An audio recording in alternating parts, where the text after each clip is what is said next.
Y bueno, pues estamos dando una bienvenida más a la Congregación Proyecto de Vida. Soy el pastor Juan González y desde acá, desde Ciudad Juárez, Chihuahua, pues transmitiendo estas enseñanzas en estos días de sábado, que es un Shabbat, bíblicamente es el día de guardar, y nosotros lo hacemos para estudiar las Escrituras y compartirlas también con la gente que nos sigue, pues a través del canal de YouTube, Volviendo a las Raíces de Nuestra Fe, que cada vez tenemos más seguidores que están pues valorando las enseñanzas que compartimos con todo el propósito pues de dar a conocer la Escritura, la enseñanza de la palabra en su debido contexto pues hebreo, es el contexto de las raíces de nuestra fe, como se llama este canal.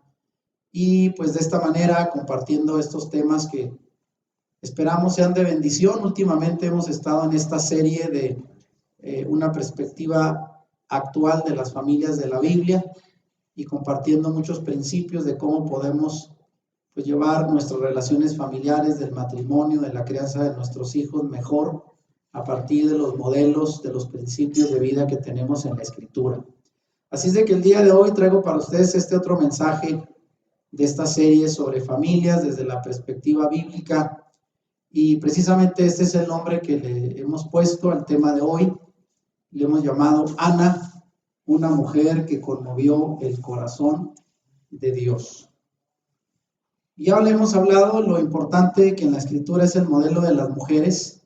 Tuvimos un tema reciente donde hablamos de Débora, una mujer, una líder valiente en el pueblo de Israel, y vaya que en tiempos donde las mujeres era muy difícil que se destacaran por sus roles más tradicionales, más apegados pues a la familia, a la crianza de los hijos, pero vaya que ha habido modelos en la Escritura que se pueden imitar, sobre todo para tener esos ejemplos de vida que hoy podemos seguir.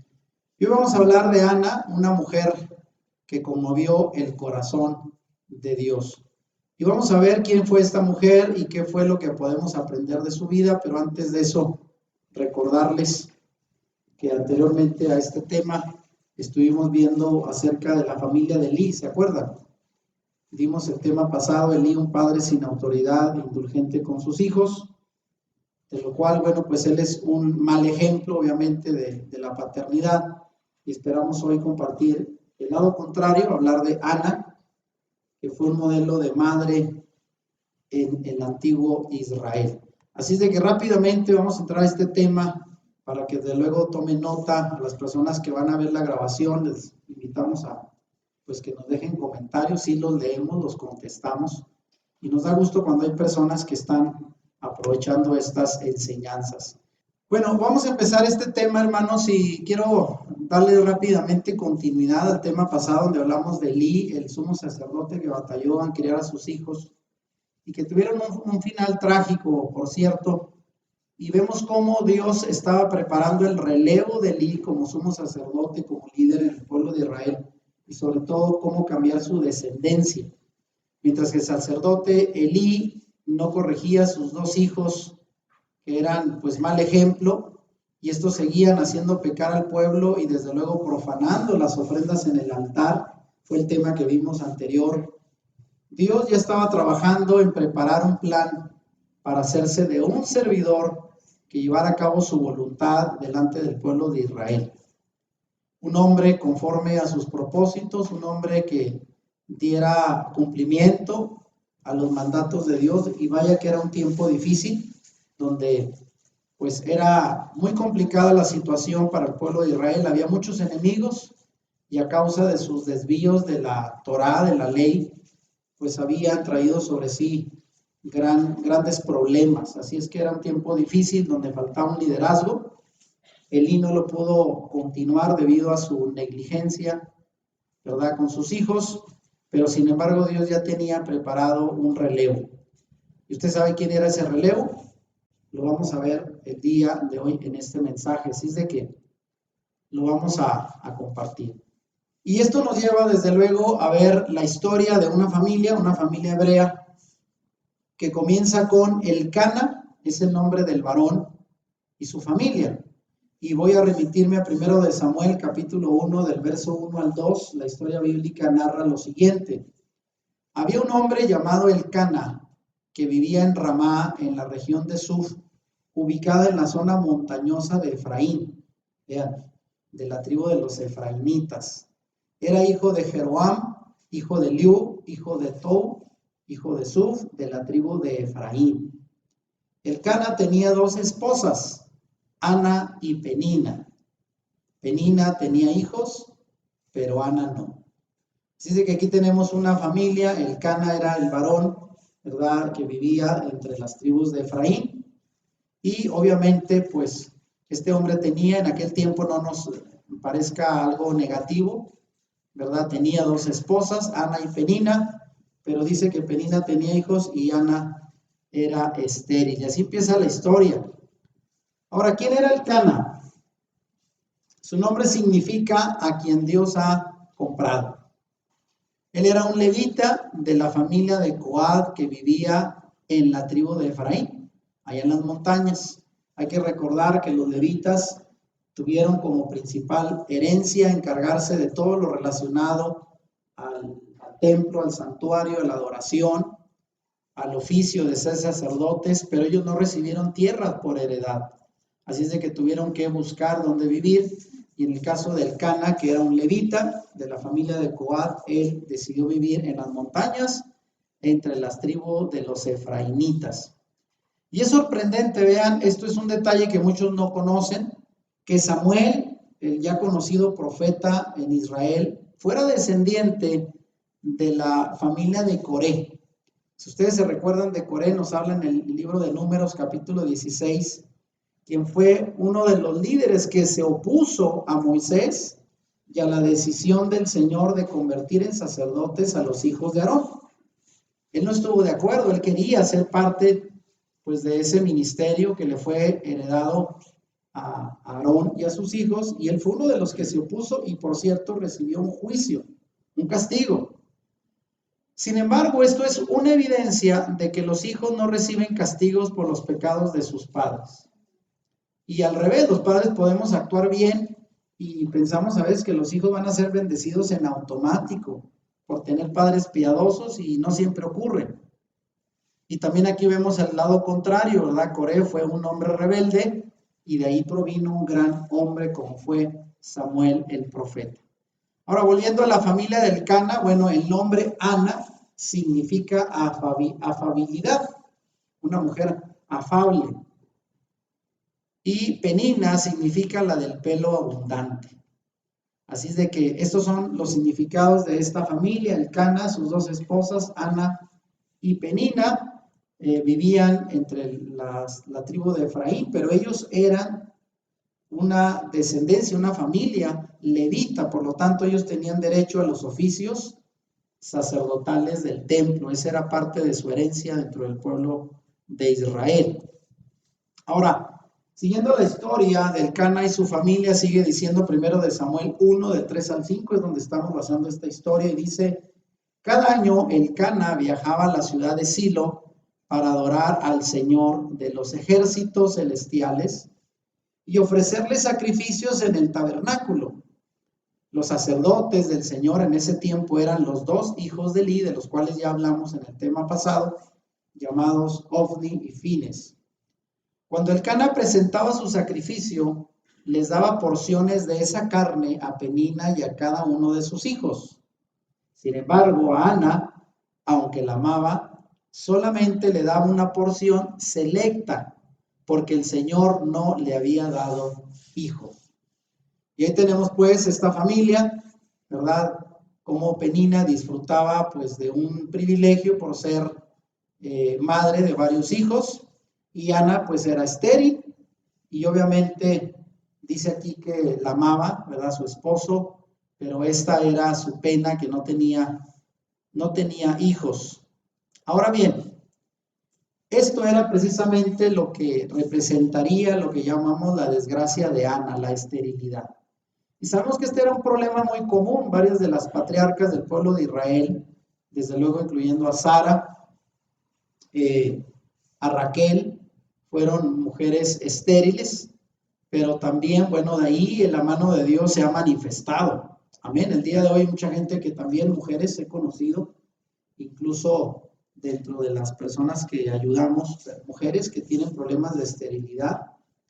Y esto es algo que era muy común en el pueblo de Israel, aunque en aquel tiempo, bueno, no había otra manera de resolver esto. Hoy hay pues adelantos científicos para lograr revertir esta situación, pero en aquel tiempo, si no era Dios quien hacía el milagro para poder procrear, poder embarazarse las mujeres, no había otra manera. Y este fue el caso de Ana. Ana era una mujer judía piadosa, quien estaba en una posición poco envidiable al tener que compartir su marido con otra mujer. Para empezar, Ana era la primera esposa del Cana, pero debido a que era estéril, el Cana se casó con otra mujer para tener hijos. De hecho, ella fue la primera esposa y esta fue la situación que ella tenía. Así es de que su miseria, pongo aquí, era doble. Ella compartía a su marido y por otro lado no tenía hijos, no podía darle hijos a su esposo. Y sobre todo en una cultura que veneraba a las mujeres fecundas y consideraba la esterilidad como una maldición. Hay que recordar, bueno, el día de hoy los tiempos han cambiado, las mujeres, hay mujeres que por elección no quieren ser mamás. Y si lo son, si mucho quieren tener un hijo, máximo 2, y para algunas de ellas ya es demasiada familia. Pero en aquel tiempo, en el antiguo Israel, tener muchos hijos era considerado una bendición. Y no poder tenerlos, básicamente se consideraba en una desgracia, en una maldición. Por eso entendemos el contexto detrás de la vida de esta mujer estéril. Esa era su desdicha, su desgracia, su maldición. Y no solo para el marido, para la familia, sino en la sociedad, así se consideraba una mujer estéril. Incluso se llegaba a pensar que era una mujer maldita, ¿no? Que alguna situación cargaba sobre sí para no poder dar a luz hijos.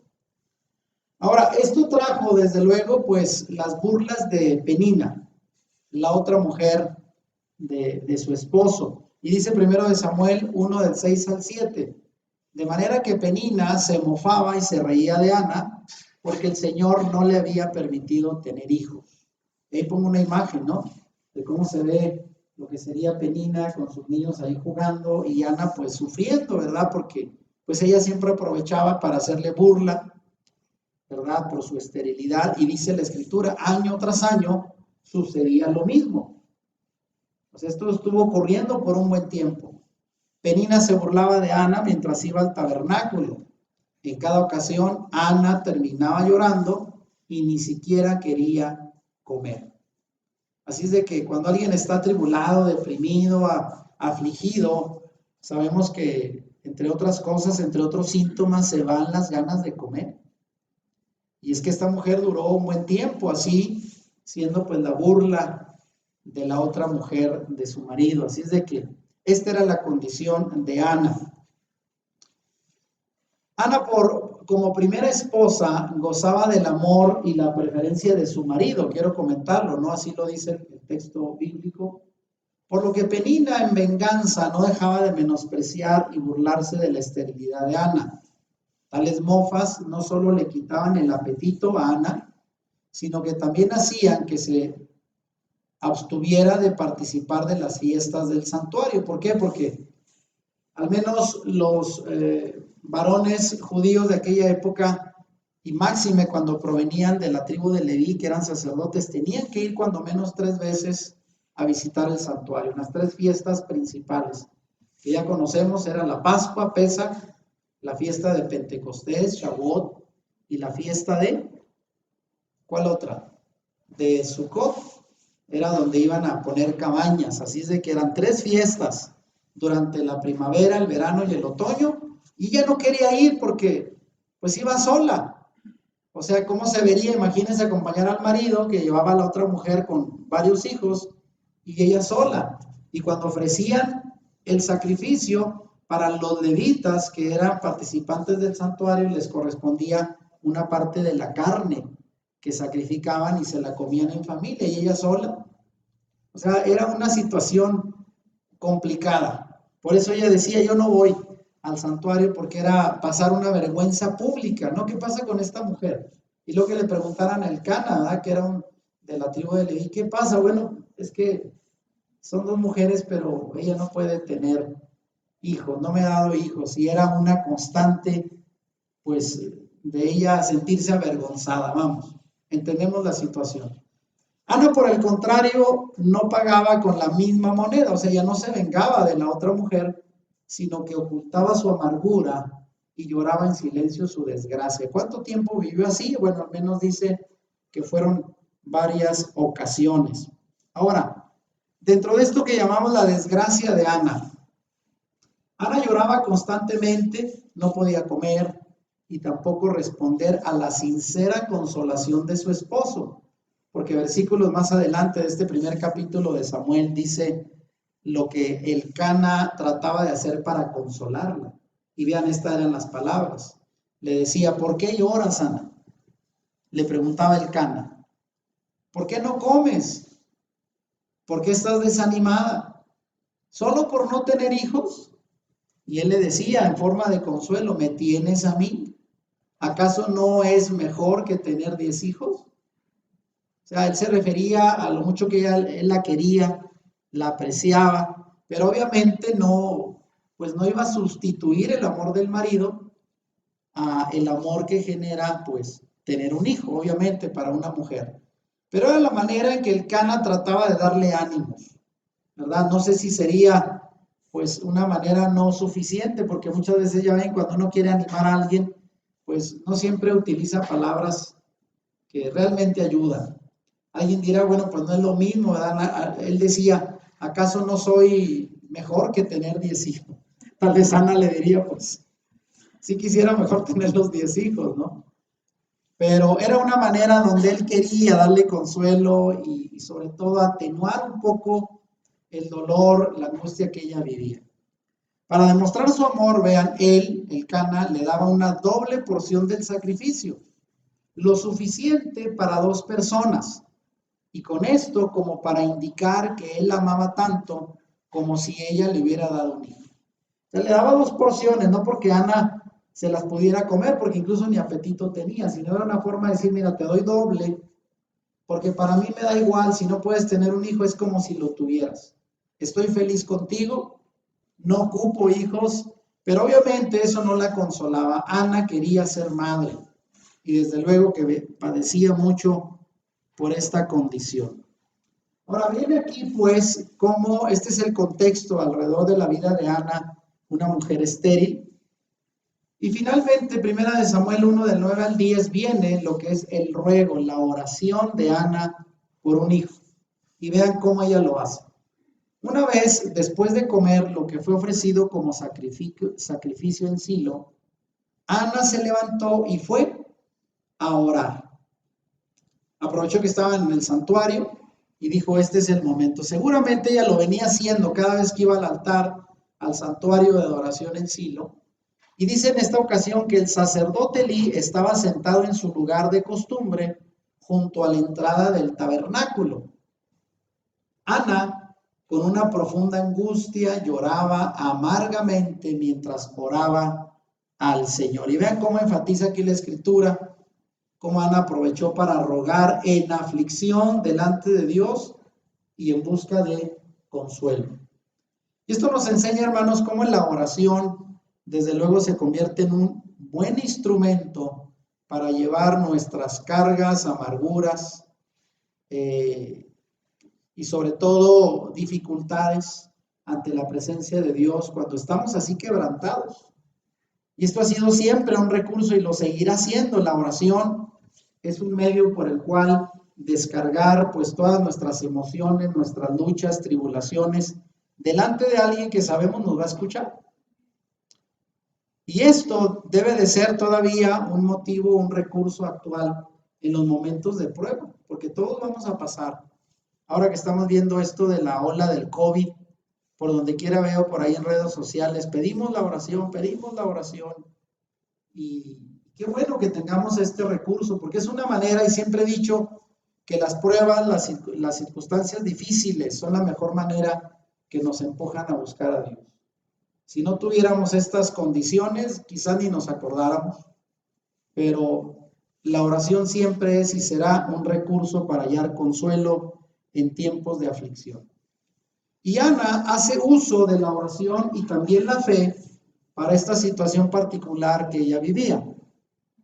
Fíjense bien cómo Ana no se había obstinado en su dolor y mucho menos en una autocompasión, ni tampoco se malhumoraba cuando su esposo le dirigía la palabra, porque vaya, en esta condición era muy fácil incluso hasta culparlo a él por su desgracia, aunque obviamente aquí era claro que el asunto de la esterilidad era de ella, no de él. Él ya tenía hijos con su otra esposa, pero era muy fácil para una mujer en aquel tiempo amargarse o autocompadecerse, que esto es muy común que pasa en las personas, ¿no? En mi caso mío como psicólogo, que vemos gente que cae en una profunda depresión, es muy fácil no querer vivir, es muy fácil renegar de todo, incluso hasta condenar o culpar a Dios o a los demás por las circunstancias que vivimos. Esto es muy común, hermano. Sin embargo, esta mujer no había caído en esa situación. Claro, tenía la aflicción, tenía la esperanza, pero sobre todo no había caído en esto de compadecerse o de malhumorarse, sino que manifestaba un encomiable espíritu de dominio propio y sobre todo buscaba refugio en el santuario. Y siempre hay que decir que tener un lugar de oración, tener un lugar donde acudir en busca de pues consuelo, fortaleza, respuestas cuando estamos atribulados, siempre será un buen lugar. ¿A dónde podemos llevar nuestras quejas? Pues al lugar de encuentro con Dios. En este caso, Silo era el lugar del santuario donde podía la gente ir a orar y ella aprovechaba. Buscaba consuelo en la oración al Dios que podía comprender su pena y no renegó de su condición ni se victimizó, sino encomendó en humildad a Dios su pena. Y ahí tenemos pues a Ana orando fervientemente delante de Dios por aquello que ella anhelaba. Ahora vean, ¿cuál fue la petición que hizo Ana y los votos delante de Dios? Dice primero de Samuel 1 del 11 al 12. E hizo el siguiente voto: oh Señor de los ejércitos celestiales, si miras mi dolor y contestas mi oración y me das un hijo, entonces te lo devolveré. Y vean aquí está la clave de una mujer, de lo único que fue esta petición. Normalmente, cuando usted pide algo, lo pide, bueno, para disfrutarlo, para quedárselo, porque lo necesita. Pero fíjense cómo Ana dice, si miras mi dolor y contestas mi oración y me das un hijo, entonces te lo devolveré. Entonces alguien diría, ¿para qué lo quieres? Pides algo y luego lo quieres regresar. Bueno, fíjense, ella como dijo, él será tuyo durante toda su vida y como señal de que fue dedicado al Señor, nunca se le cortará el cabello. Este es el llamado voto nazareno, ¿no? Como el caso de Sansón, no cortársele el cabello, no probaban vino y ciertas cosas como señal de su consagración a Dios. Entonces, Ana, por cierto, es la primera persona en la escritura que usó el nombre de Yahweh Chabaoth, que se traduce como el Dios de los ejércitos. Ese es un nombre característico de Dios, el Dios de las batallas, el Dios de la guerra. Y alguien dirá, ¿por qué Ana invocó al Señor de los ejércitos? Si no estaba ella peleando una batalla contra enemigos, pero ella sabía que su lucha, su batalla, era con ella misma, con esa condición en la cual no se aceptaba no ser madre, y para ella se había convertido literalmente como en una guerra espiritual. Por eso ella clamó al Dios de los ejércitos, Yahweh Chabaoth, y hizo esa petición: Señor, si me das un hijo, te lo voy a devolver. Y eso fue lo importante. Entonces, la petición no estaba basada en el egoísmo, porque es muy importante a veces cuando le pedimos al Señor algo, siempre hay que preguntarnos por qué se lo pedimos. Lo hago por vanidad, lo hago por orgullo, lo hago por egoísmo, lo hago pensando en mí. Pero esta mujer, aún en la oración, hizo una petición de la cual estaba dispuesta a regresarle al Señor lo que ella había pedido. Y esto es algo raro, ¿eh? Imagínense alguien que dice, si me das un hijo y luego lo entrego, pues entonces era una mujer desprendida. Ella quería realizarse como madre, pero ni siquiera estaba dispuesta a quedarse con el niño. Y esta fue lo característico de la oración de esta mujer. Ahora vean, volviendo al tema del Señor de los ejércitos, Yahweh Shabbat. Todo lo que Ana tenía en aquel entonces era la Torá, los primeros 5 libros de la Biblia, los libros de Moisés. El resto de la Biblia no se había escrito. Hay que entenderlo, ¿verdad? Que todavía todo lo que era la Biblia no existía, excepto los primeros 5 libros, la Torá. Y el uso que ella le da de este nombre, particularmente en una época cuando Israel estaba en guerra con los filisteos, fíjense bien, muestra que ella entendía claramente que Dios es el Dios de los ejércitos, el Dios soberano, el todopoderoso, el que comanda los ejércitos del cielo, así como también un Dios que estaba al cuidado del pueblo de Israel. O sea, un Dios que no solo estaba disponible para la guerra, sino el Dios que tenía cuidado de su pueblo. Y ella sabía que era parte de ese pueblo. Entonces no tuvo recato en invocar al Señor de los ejércitos, reconociendo la soberanía de Dios en tiempos de guerra, pero también para escucharla en un momento de una necesidad personal. Así es de que valdría la pena que en nuestras oraciones invoquemos los nombres de Dios y lo hagamos con el propósito de invocarlos en situaciones específicas de nuestra vida. Ella estaba en una batalla, en una lucha, y ella dijo, es el momento de clamar al Dios de los ejércitos. Si Él puede ganar guerras y batallas, ¿no me podrá ayudar a mí en esta lucha personal de no poder realizarme como madre?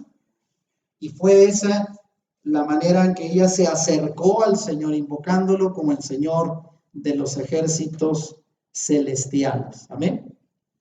Ahora vean, lo característico de su petición, como ya lo mencionaba ahorita, su deseada petición fue también su ofrenda al mismo tiempo. Aunque ser madre era su mayor anhelo, no tuvo temor de ofrecer su mayor tesoro si su deseo era cumplido. Si me das un hijo, ella dijo, no me lo voy a quedar, no me voy a aferrar, estoy dispuesta a devolvértelo como una ofrenda. Y esto se parece mucho, es en semejanza de lo que hizo Abraham. Ustedes se acuerdan, el patriarca, que estuvo dispuesto a ofrecer a su único hijo. En el caso de Abraham, le llegó un hijo a los 100 años y cuando ya lo tuvo, antes de ser un adolescente, el Señor se lo pide, ¿verdad? En sacrificio. Y esa fue la prueba de Abraham y él estuvo dispuesto a llevarlo. Y si no lo hubiera detenido el ángel, ¿verdad? Lo hubiera clavado el cuchillo. Ese hombre tuvo la prueba de fe y la superó. Fue capaz de poder ofrecer a Isaac, su hijo, en el altar. Y esto es lo mismo. Ana es una mujer humilde, dispuesta a sacrificarlo todo para honrar al Señor. Ahora, esto que hizo ella, ¿verdad? Fue pues ofrecer para consagrar al servicio de sacerdote, obviamente ellos eran de la tribu de Leví, al hijo que el Señor le diera en respuesta a su oración. Y Dios, claro que se complació de esta petición. O sea, esto fue una petición única, hecha por una madre. Si me lo das, si me concedes el deseo de ser madre, ese hijo que me des, yo estoy dispuesta a ofrecerlo para tu servicio todos los días de su vida. Y díganme, para cualquier madre el día de hoy, ofrecer un hijo no es cualquier cosa, ¿eh? Alguien dirá, yo le ofrezco al Señor, sí, pero pues yo me lo quedo, ¿verdad? Si le sirve al Señor a que siga conmigo. Pero ella sabía que si el Señor se lo daba y le aceptaba la ofrenda, tenía que consagrarlo para vivir en el santuario y ellos vivían muy lejos. O sea, ella sabía lo que esto representaba, desprenderse de aquello que ella anhelaba tanto y al final, si lo recibía, estaba dispuesta a entregarlo. Ahora, aquí es donde viene lo que yo llamo la mala interpretación de Elí, el sumo sacerdote. ¿Qué dice el relato? Primera de Samuel 1, del 12 al 15. Mientras Ana oraba al Señor, Elí la observaba y la veía mover los labios. Pero como no oía ningún sonido, pensó que estaba ebria. Tienes que venir borracha, le reclamó. Abandona el vino. Oh, no, Señor, respondió ella. No he bebido vino ni nada más fuerte. Pero como estoy muy desanimada, derramaba ante el Señor lo que hay en mi corazón. Fíjense cómo Elí malinterpretó lo que aquella mujer hacía ante el santuario. Él dijo, bueno, pues no la alcanzo a escuchar, balbucea, y se imaginó que estaba ebria. Y yo me preguntaría cuántos ebrios en verdad habrá conocido Elí para creer que a esta mujer le pasaba lo mismo. O sea, ya tendría experiencia, ¿no? Y vean, aquí está la explicación.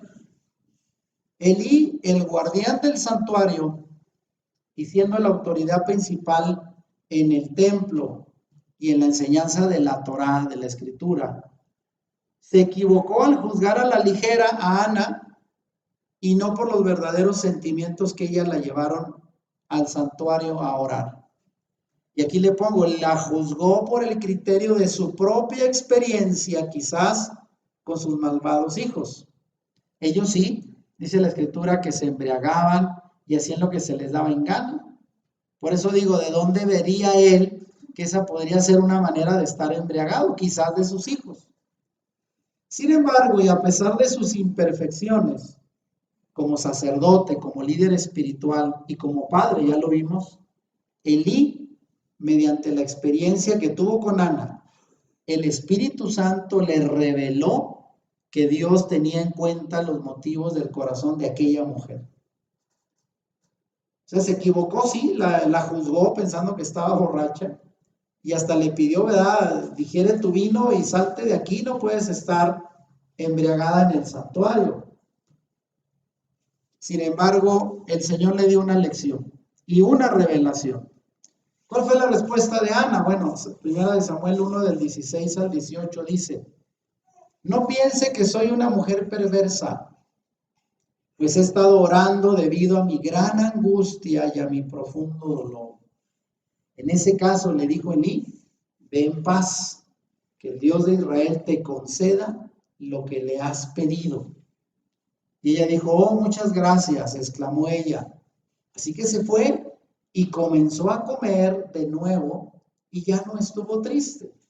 Y vean aquí, en este pasaje se muestra cómo Ana lo que necesitaba para salir de esa depresión profunda y de esa angustia en la que vivió por años, ir al santuario, armarse de fe y derramar toda su tristeza delante de Dios en oración. Y fue tan efectiva la oración que ella hizo y muy probablemente la respuesta que sintió al orar y desde luego por la confirmación del sumo sacerdote cuando le aclara, dice, no estoy borracha, he venido aquí a orar desde mi angustia, desde mi profundo dolor. La inspiración que la llevó a orar fue eso, la prueba, la angustia, el dolor que sentía. Y una vez que los descargó en el altar, que dice la Escritura, se fue a su casa, comenzó a comer de nuevo y ya no estuvo triste.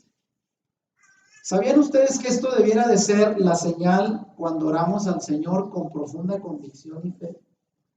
Porque ¿qué pasaría si usted llega un día al santuario con una pena, una lucha y ora al Señor en aflicción, pero se levanta de ahí y sigue afligido? ¿No sería esto como una prueba de que usted no confió en verdad, de que lo que pidió al Señor, Él se va a hacer cargo? Entonces, ¿para qué nos llevamos la aflicción, verdad? Si va a estar en dolor y en aflicción, es como decir, Señor, pues no creo que tú me vayas a resolver esto. Pero aquella mujer oró con tal fe y convicción que después de que se levantó de ella no estuvo triste. Pudo comer, llevar su vida de forma normal, creyendo que el Señor la había escuchado.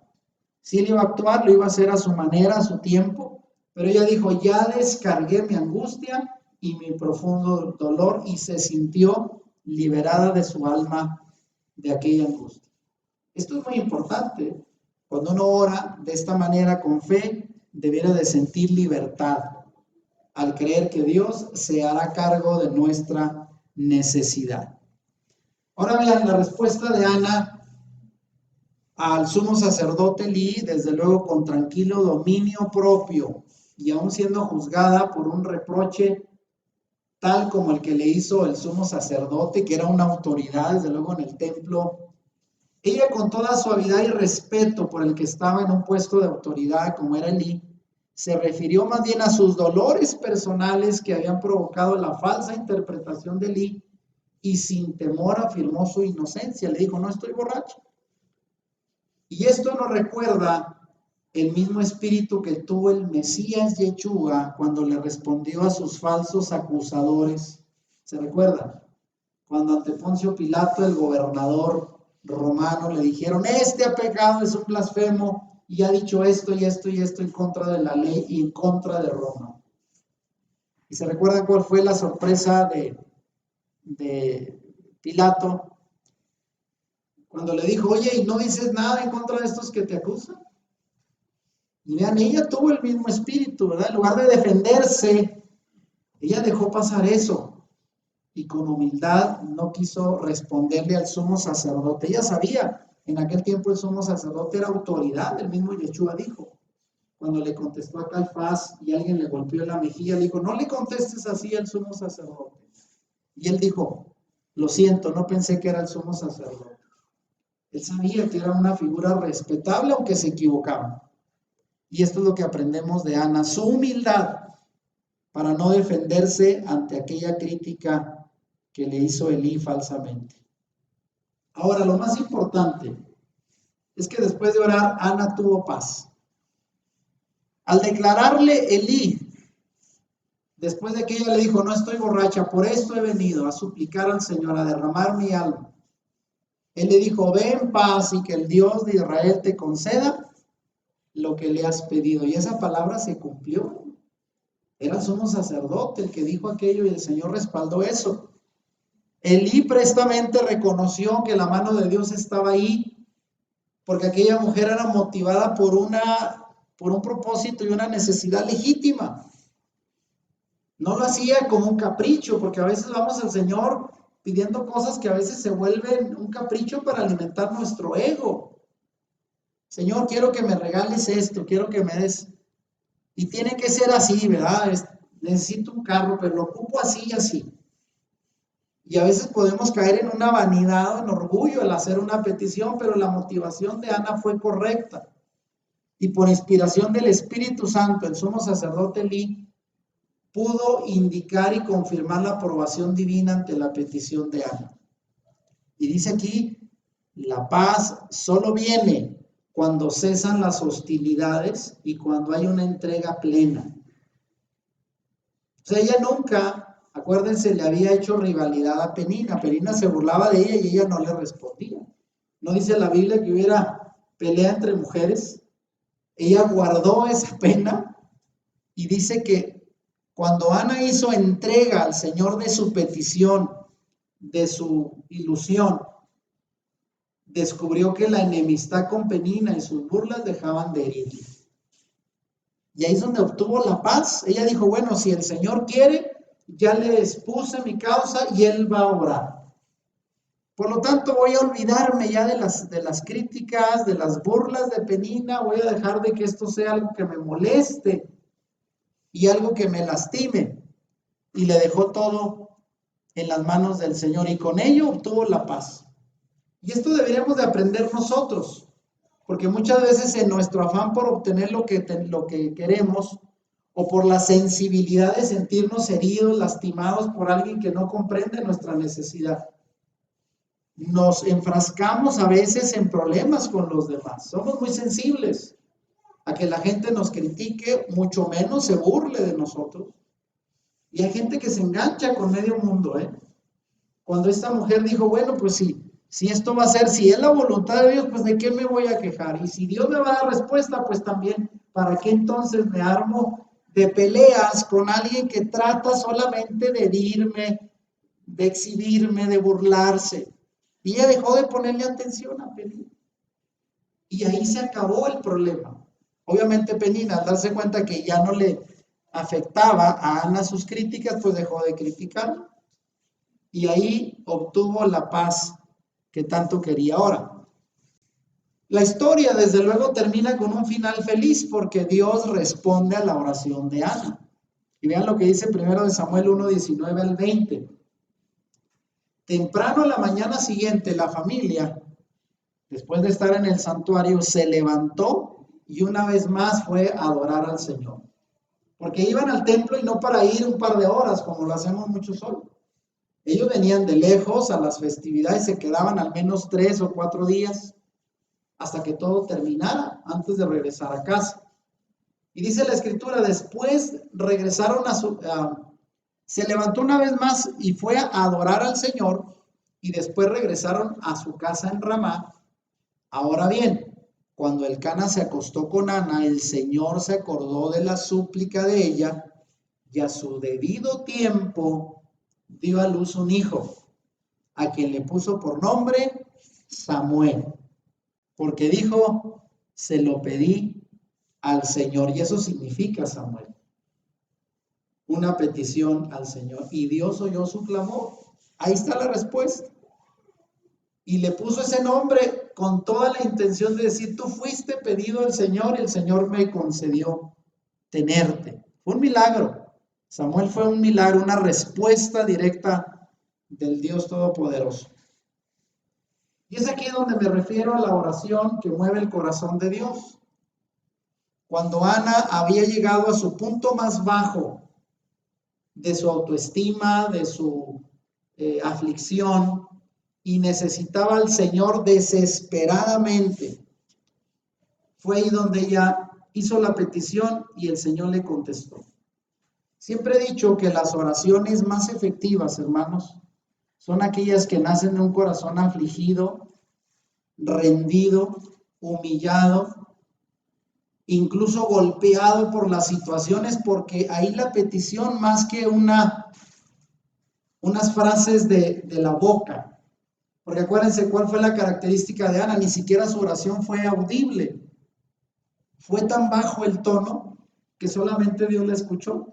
Hasta Elí, que estaba ahí cerca, no alcanzó a escuchar nada, pero fue una oración poderosa, porque fue una oración que salió del corazón de ella y conectó con el corazón del Señor y fue escuchada. Ana, cuyo nombre significa favor o gracia, halló el favor de Dios y tuvo un hijo a quien llamó Samuel, formado de dos palabras hebreas. Samuel viene de dos palabras hebreas que significan oída por Dios o petición a Dios. O sea, Samuel eso representó una respuesta a una oración después de ser escuchada por el Señor. Eso es Samuel. Y desde luego que Samuel fue un hombre sensible a la voz de Dios, así como su madre.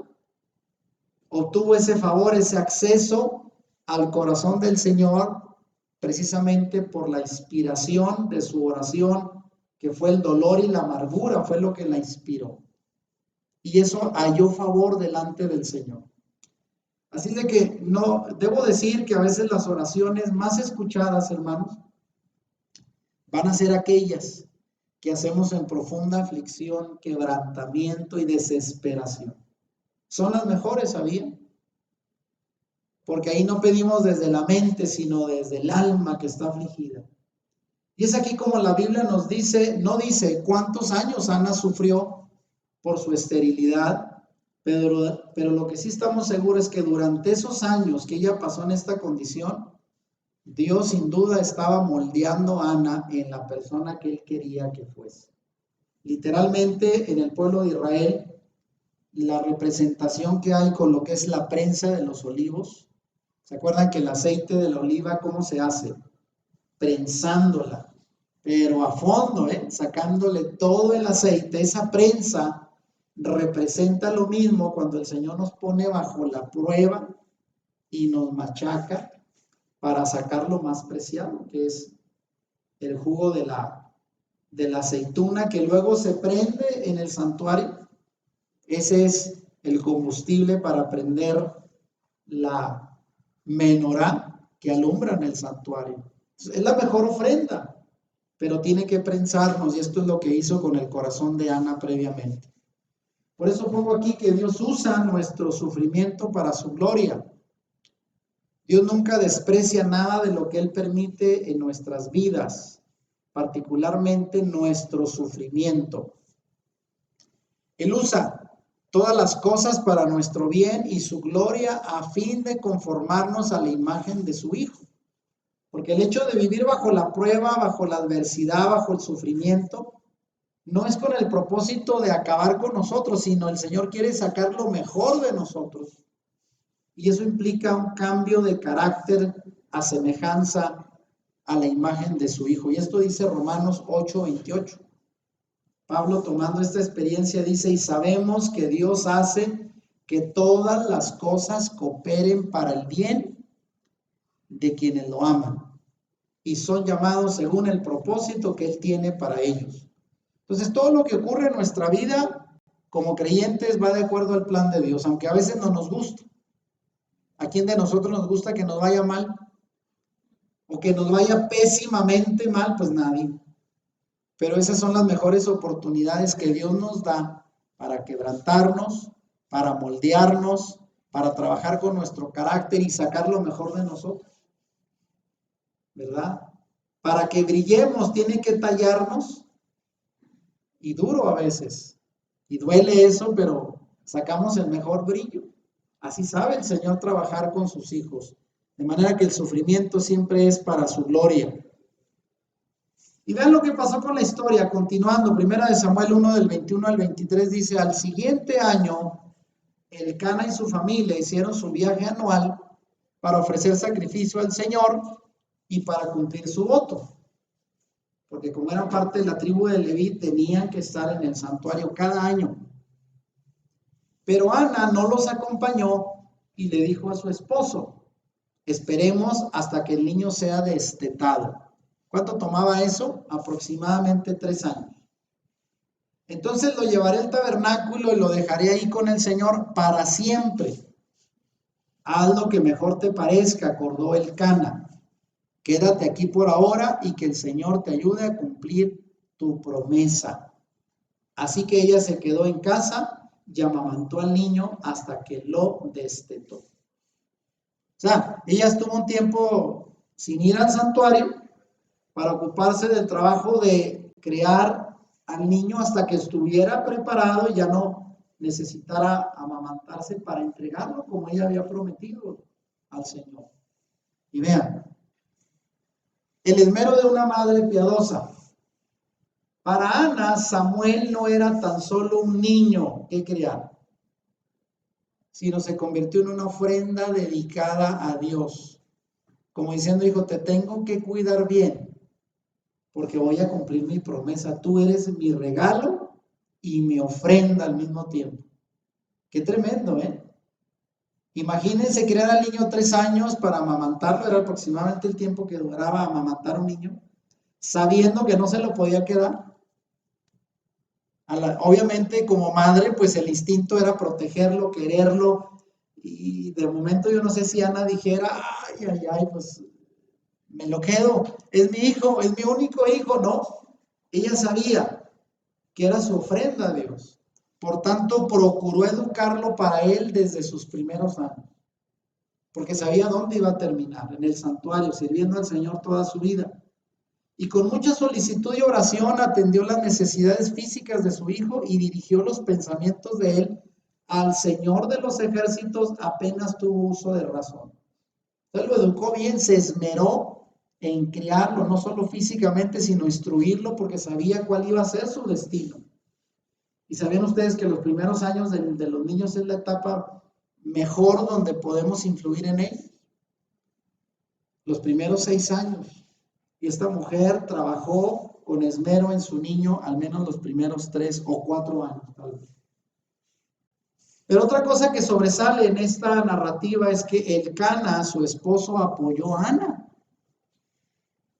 Porque él pudiera haber dicho, oye, pero si también es mi hijo y es el único que me vas a dar tal vez y lo quieres ofrecer al Señor, pues ¿cuándo contaste conmigo? Pudiera haber dicho él, ¿no creo?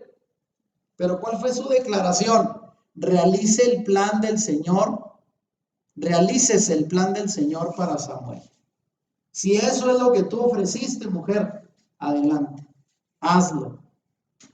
Fíjense, Elcana creía que Dios ciertamente había hablado por medio de Elí y que el nacimiento de Samuel confirmaba el origen divino de la promesa que se cumpliría en el ministerio de la vida de Samuel después, como ya sabemos, como un profeta que fue, como un sacerdote, como un servidor, un juez también en Israel. Cumplió las tres funciones: juez, sacerdote y profeta. Y es importante la cooperación de los cónyuges en el hogar, por lo que Elcana estaba emocionado por la promesa de su esposa y cordialmente se unió con ella en su deseo de preparar y consagrar a su único hijo para cumplir esa promesa. Repito, no solo iba a ser difícil para la madre desprenderse, él era el papá y la amaba tanto que imagínense, no hubiera querido quedarse con él. Tal vez sí, pero dijo, si eso prometiste, realices el plan del Señor para la vida de este niño. Si él ha de ser entregado en el santuario, adelante. Y apoyó el voto de Ana. Fíjense lo que dice a continuación, primero de Samuel 1, del 24 al 28. Cuando el niño fue destetado, a eso de los 3, 4 años, tal vez, Ana lo llevó al tabernáculo en Silo. Ellos llevaron un toro de 3 años para el sacrificio, una canasta de harina y un poco de vino. Después de sacrificar el toro, llevaron al niño Elí. Señor, ¿se acuerda de mí?, preguntó Ana. Soy aquella misma mujer que estuvo aquí hace varios años orando al Señor. Le pedí al Señor que me diera este niño y él concedió mi petición. Ahí está. Ahora se lo entrego al Señor y le pertenecerá a él toda su vida. Y ahí ellos adoraron al Señor. Ahí está, cumplió la promesa. Le dijo, aquí está, se recuerda de mí, por este niño yo oraba y el Señor me lo concedió y ahora se lo ofrezco como una ofrenda. El regalo que me dio, lo tuve unos 3, 4 años, hice lo mejor por cuidarlo y ahora se lo regreso como había prometido. Era una mujer de palabra y lo cumplió. Y fue así como Samuel fue consagrado a Dios.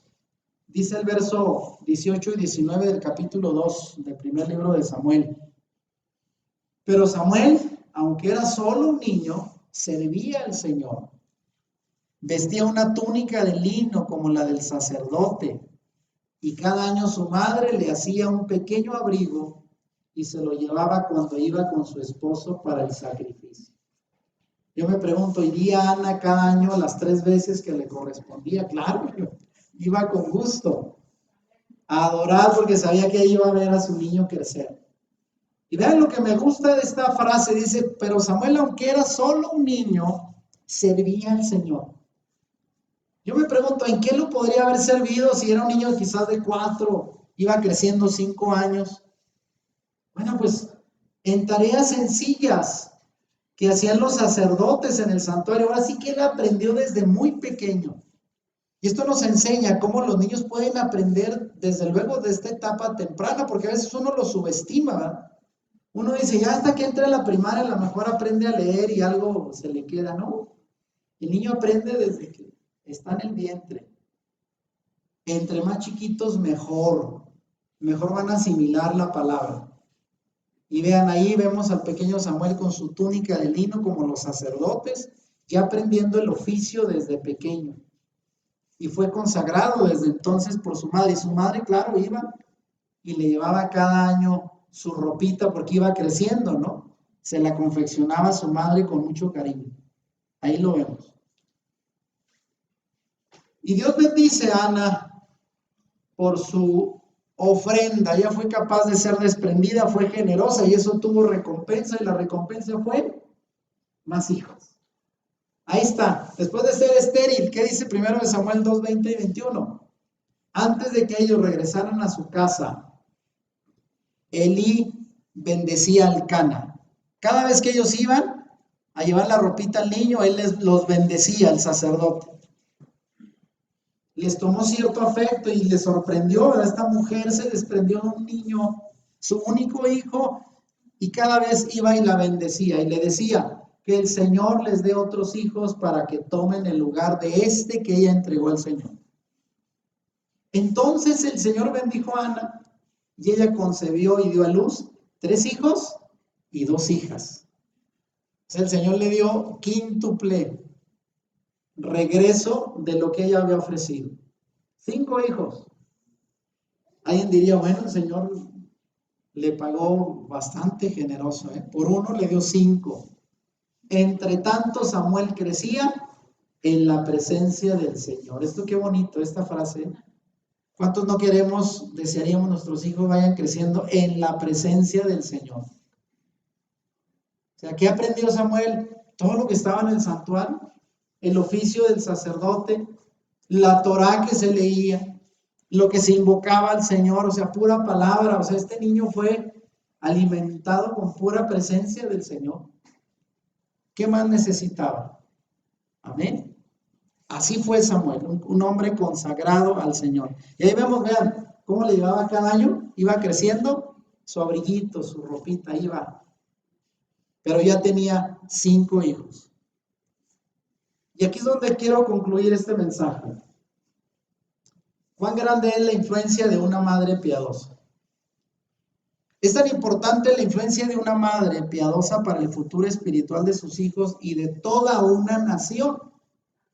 Porque esta ofrenda que hizo esta mujer no solo influyó hacia el interior de su familia, puesto que fue bendecida después de ser estéril con 6 hijos. Samuel, los 3 hermanos varones y 2 niñas. Y fue multiplicada, fue fructífera, fue bendecida. Pero con ello, Ana y esa oración que hizo al pedir al Señor un hijo, ella comenzó a trabajar no solo para un fin temporal, solo para satisfacer su necesidad, su deseo de ser madre, sino esta función fue para la eternidad.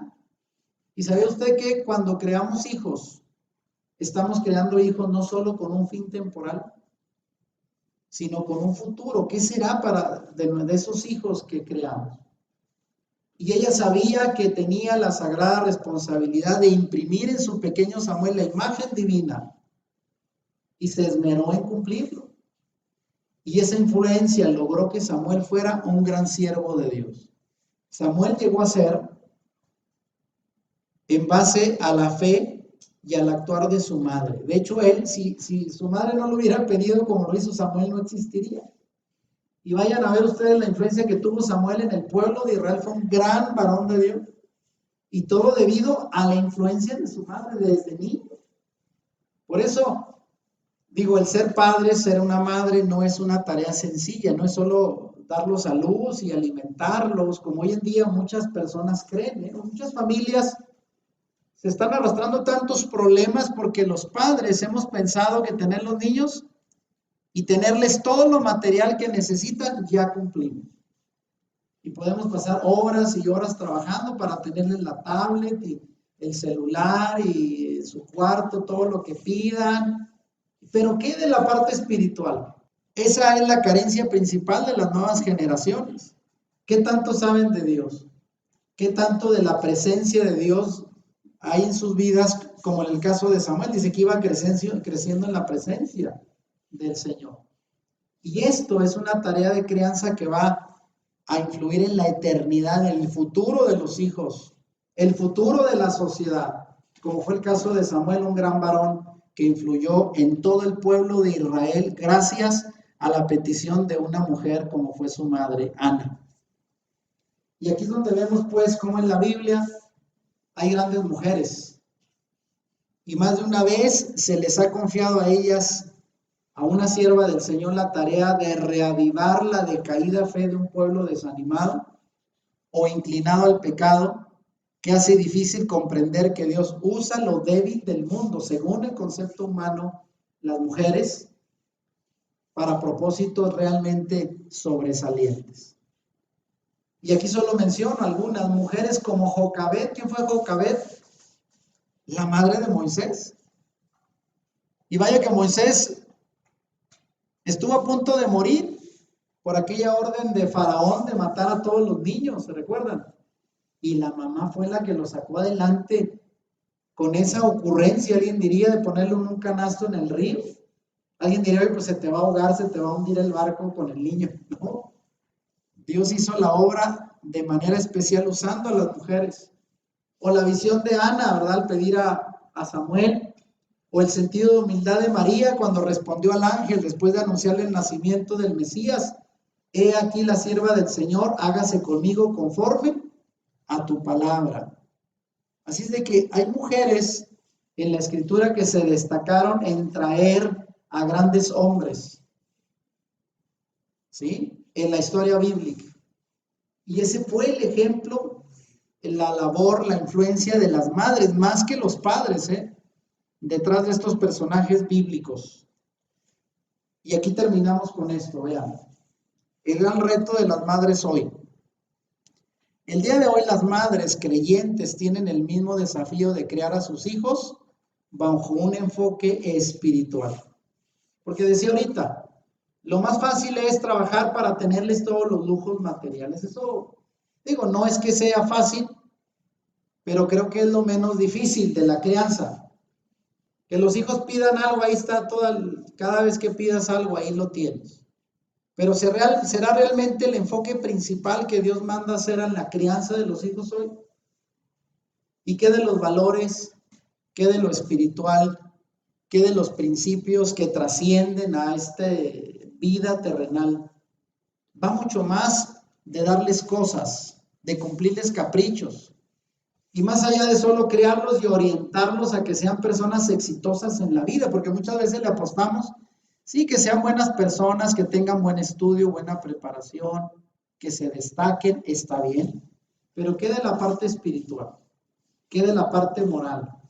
De los valores, de la ética, de lo que forma el carácter. Por lo tanto, la tarea de los padres en conjunto es lograr que se cumpla el propósito de Dios en la vida de nuestros hijos. Por lo que pedirlos a Dios para luego consagrarlos a Él es una buena decisión. ¿Sabían ustedes? Ahora, desde niños, algunos hemos tenido la oportunidad, nuestros hijos, pues creo que en su momento los pedimos, tratamos, aunque con muchas carencias, porque no sabíamos tanto de lo que hoy nos llegó tarde, cerca de lo importante de dedicarles un enfoque no tan superficial, porque pensamos en mucho tiempo que llevarlos a la iglesia era suficiente, y no, era trabajar más a fondo en casa. Y aquí es donde vemos cómo el gran reto de la crianza es eso hoy, cómo conseguir no solo pedirlos, sino criarlos y consagrarlos al Señor. Esa fue la tarea de Ana y la cumplió bien. Ahora, pero la situación es esta, vean, y con esto terminamos. La gran pregunta es, ¿querrán nuestros hijos vivir sus vidas consagradas a Dios? Porque ¿qué tal si Samuel le hubiera dicho, oye mamá, pues, ¿por qué me trajiste aquí? Porque vean, los hijos llegan un momento, entre más chiquitos es mejor porque podemos llevarlos, ¿no? Ana le dijo, órale, aquí te quedas. Pero ahorita llevar a uno de los hijos más grandes, oye, mira, aquí vas a servir al Señor, no. Hoy en día, ¿verdad? Sabemos que hay escuelas, internados. De hecho, una prima de mi esposa, aunque ya es grande, está en un internado, está Violeta, ¿no? Donde solo están estudiando la Biblia y puras cosas de Dios. Pero que le diga a un hijo, te voy a mandar, ya no vas a ir a la prepa, te vas a ir a un lugar a internarte donde vas a servir al Señor. La pregunta es, ¿nuestros hijos querrán si los que queremos consagrar al Señor? Claro que a una edad tardía, no, a la edad donde podemos hacerlo es así, ¿no? Tu bebé. Pero a uno de nosotros, pues, no. Ellos van a decir, no, pues, tú querrás consagrarme, pero yo no quiero. Por eso aquí la pregunta es, ¿será suficiente el hablar con ellos sobre los valores bíblicos? o incluso enseñárselos con el ejemplo, pero no pesará más la influencia del mundo en sus vidas. Y por desgracia esto es lo que está pasando hoy, porque muchas familias hemos enseñado, pero al final la decisión de los hijos se ve más influida por lo que aprenden afuera. El mundo está cada vez arrastrando más a las nuevas generaciones. Por eso termino diciendo, necesitamos más mujeres como Ana y esposos como Elcana. Porque aunque no aparece tanto, Elcana fue el apoyo que tuvo Ana para que cumpliera su promesa. Y si tuviéramos más mujeres como Ana y esposos como Elcana, que empezáramos desde pedirlos y desde pequeños a consagrarlos, pudiéramos tener la posibilidad de contar con más Samueles en esta generación. Pero es difícil. Es mucho más fácil tener hoy en día hijos como Ofni y Fines, del sacerdote Elí, que crecieron en el altar, pero no se conservaron. Crecieron en el santuario, que personas como Samuel, que fue un servidor del Señor, pero en gran parte se debió al trabajo muy, muy anticipado de sus padres. Así es de que ese es el reto, hermanos, hoy que queremos destacar con la vida de esta gran mujer, Ana. ¿Qué piensan de Ana? Un gran ejemplo para las nuevas generaciones de madres que todavía tienen esa posibilidad de criar hijos pequeños y consagrarlos al Señor. Amén. ¿Qué les parece? Terminamos así este mensaje que espero sea de bendición. Ana, la mujer que conmovió el corazón de Dios. Si te gustó este video, dale like y compártelo con tus amigos. Suscríbete a nuestro canal si no lo has hecho y activa la campanita para que YouTube te avise cuando subamos nuevos videos. Bendiciones.